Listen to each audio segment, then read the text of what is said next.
We do have the videotape also for people who don't have the time to read. But therein you learn very clearly what's happening here. This whole poisoning agenda is called non-lethal. It's a quote, non-lethal. It's very deadly. It's very lethal, but it doesn't kill you quickly. It kills you insidiously, slowly, as the most profitable way to kill off excess populations, quote unquote, is where you poison them in various ways through the what's called Russian biological cocktail method. That includes poisoning people with everything from chemtrails to fluoride in the drinking water and chlorinated drinking water, through the food, through the water, through the air. There's multiple means of intoxication, and that the combination of cofactors makes it scientifically and medically impossible, medically, legally, to prove anybody did anything. So this is how they've done it. It's an insidious method of conducting depopulation, most profitably, most insidiously, covertly, and that's how essentially the heavy metals play in. It's part of the chemical intoxication, the physical intoxication, and ultimately the spiritual suppression. Because when you understand this is spiritual warfare, it is not against flesh and blood with whom we do battle. When you understand that the spirit is an energy, when you understand that the neurology functions energetically, that we are biospiritual or bioenergetic beings, then if you're the enemy, then what you want to do is take out the population biospiritually from the chemical intoxications, the heavy metal intoxications. It affects the neurology, the spirituality. Now you've got suppression, incarceration, and enslavement. Well, I want to kind of get into the history of Baxter because, you know, this is, I know that Baxter's not good, but what you listed off in the beginning of the interview, where this company comes from and its background is just appalling. You said that they actually helped spread AIDS. Were they involved in the Bayer and Factor 8 mess or something else? Yeah, exactly. Okay. And Bayer has its own, I understand, with the Factor 8 mess, but I believe... please test me on this. I've been involved with the Concert for the Living Water, which is, I believe, humanity's only salvation at this point, is engaged in the Concert for the Living Water. Go to liveh2o.org, liveh2o.org. Make sure it's an O, not a zero, because the zero won't take you anywhere.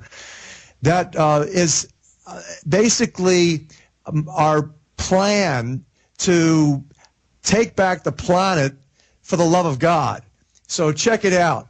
The Baxter connection, if my memory serves me correctly, they're heavily implicated when I did the anthrax mailings investigation and nailed the organization called Battelle Institute, and that the dissemination of the anthrax with its links to the other cartel players. Baxter was heavily implicated, and Baxter's name came up on some searches I believe I did on the Google, again, where they disseminated HIV through various, I think it was blood clotting products that were different from the Bayer corporations. But it doesn't really matter. It's kind of like a shell game. Where is the nut?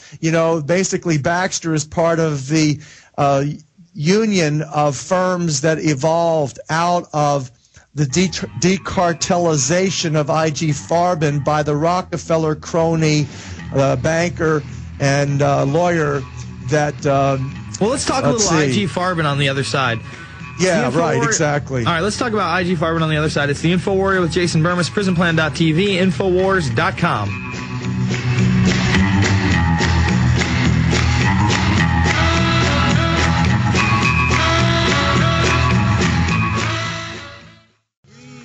We are back. We're joined by Dr. Len Horowitz, and we were getting into IG Farben. We're going to take your calls for Len Horowitz on the other side of this break. It's 866-582-9933, 866-582-9933. But why don't you tell the listeners about IG Farben and their importance, their whole role in this? I know I've seen A World Without Cancer, G. Edward Griffin's pretation. They're not very nice guys, are they? No, but G. Edward Griffin is. Yes, he is. Yeah. Absolutely. IG Farben was broken up by John J. McCloy at the end of World War II. So and again, all of this is on DVD that we produced the books that I've done, it heavily plays into all of the contemporary bioterrorism agendas to understand the history whereby the petrochemical pharmaceutical cartel was broken up by John J. McCloy, who was an attorney as well as a bankster for the Rockefellers, and he was sent over to Europe in the decartelization of IG Farben. So as you had Martin Bormann, who was engaged in the money laundering and taking the money out, as well as Prescott Bush was engaged, and the Bush family was engaged in Harriman Brown banking and the money that was exiting from Hitler's Third Reich, as well as through the rat lines, through the Vatican and through a variety of other places. You had John J. McCloy actually breaking up IG Farben into BASF tapes, Hoaxed Corporation, and you had American Home Products as part of that mix. Bayer Corporation was the fundamental organization that was not so much broken up, it was just basically individualized, and out of Bayer, then you've got so much from HIV/AIDS, as we mentioned earlier, to the intoxication of humanity through a variety of other pharmaceuticals. So this is sadly what they were looking for. What they were looking for during the Nazi concentration camp experiments that were being conducted on not just Jews, but a lot of Christians were involved. A lot of people were persecuted. Blacks, everybody, gays were persecuted. Native Americans were persecuted. Everybody that didn't fit into this white Anglo-American genocidal agenda were persecuted as experimental subjects in those camps. And when they tested for genetics, the understanding now that we know is that the beginnings of the Eugenics project for genetically determining predispositions for diseases among various ethnic groups. So, and Jews, Italians, blacks. I mean, I'll tell you, they did analyses on everything from Christians, how you take Christians out versus how you take Italians out and blacks out. It's amazing when you start to do the research reviews.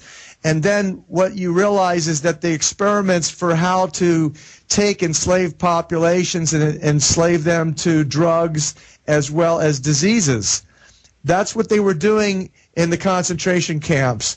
And so subsequent to that research and development, they developed these companies, including Bayer, developed everything from vaccinations, and the earliest vaccines had to deal with smallpox. They were used in the 1800s already. There were experimentations going on. They were spreading anthrax to the wars.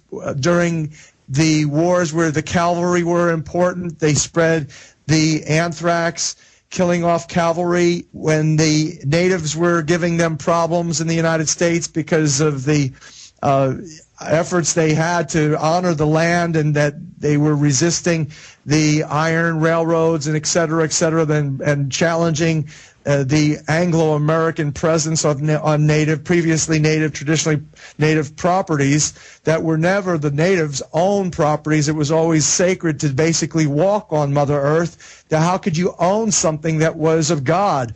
You didn't have that mentality. So when they suddenly white men and the money from Europe, and today who owns the railroads? You're still looking at the British royalty, and the banksters of Europe own all the railroads going through America. And so, you know, they started infringing on native populations, and when the natives wouldn't get out of the way, they gave them smallpox-laced blankets as gifts. And so all right, more with Len Horowitz on the other side. It's the InfoWarrior with Jason Bermas, PrisonPlan.tv, Infowars.com. A lot of things can cut off your electrical power. Hurricanes, snow, ice storms. Listeners should move towards getting off the grid. And here's a good way to do just that. It's the solar power generator. It's designed to provide 800 watts of power on demand in the event of any disaster or outage. Yet you get an emergency power backup kit, which consists of the Power Source 1800 power plant, a high-efficiency solar panel designed to provide endless electricity. Remember, too, that gas generators need gas, but in the blackout, gas pumps can't pump gas because they run on electricity. The solar generator is like having a silent power plant hidden in your home. It's the perfect emergency backup for troubled times. The government doesn't own the sun yet, folks, so make your move today. MySolarBackup.com or 877-327-0365, 877-327-0365.